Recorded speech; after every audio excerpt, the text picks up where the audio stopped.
Napailing na lang si Stephen Curry, panalo na sana sa dagger 3 points mga bro, kaso patalo ang foul ni Draymond Green. Choke sa dulo ang Warriors. Warriors versus OKC. Maagang na foul trouble mga bro ang rookie na si Chet Holmgren. Nakakadalawang foul kaagad sa opening quarter. Isa doon ay galing kay Draymond Green, sacrificing his body. Dahil sa 9-2 nating run ng Warriors under 5 minutes, nakakalamang din sila ng double digit. Ganda ng gising ng opensa ngayon para kay Andrew Wiggins with 8 points. Tigisang pukol naman sa 3 points si Curry at Thompson. Nakakaponto naman ng 3 assists si Draymond Green, samahan pa ng 4 points. Tagumpay silang na-check mga bro si SGA na meron pa lamang 4 points, shooting 2 of 8 sa field. Baba din ang shooting percent ng OKC, 35% lamang sa field at iisa lang ang naipasok beyond the arc. Kaya naman napanatili pa din ang Warriors ang lead sa opening quarter, 28-19. Start of second quarter, wala pang isang minuto, another quick foul para sa rookie. Challenge pa yan ang OKC mga bro, pero hindi nabago ang call.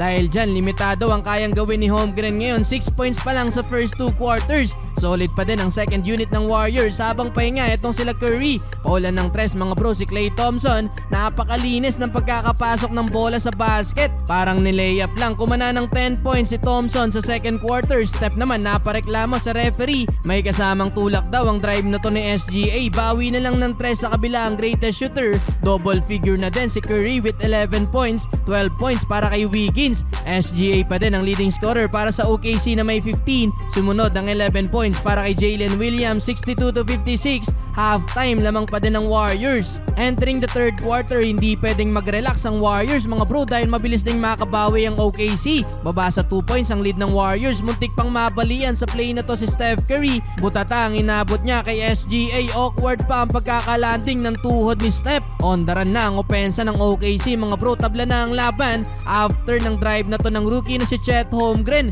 Wala man lang nagtangkang humarang sa daan.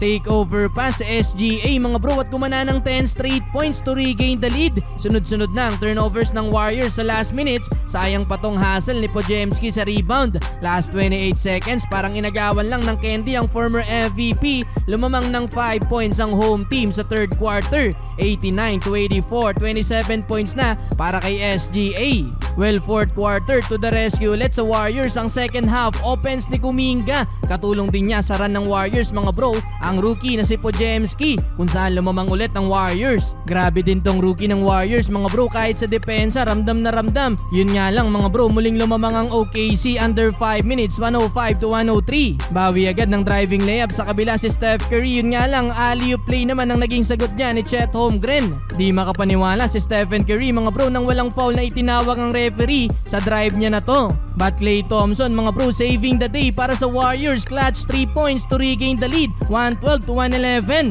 Pero nakabawi ng driving layup sa kabila si SGA. Last 51 seconds, eto na finally natawagan na ng foul si Stephen Curry and one basket mga bro, 115-113. Pampanalo na sana itong tres ni Stephen Curry mga bro. Yun nga lang na-foul ni Draymond Green. Eto si Chet Holmgren beyond the arc at nauwi pa sa overtime ang laban.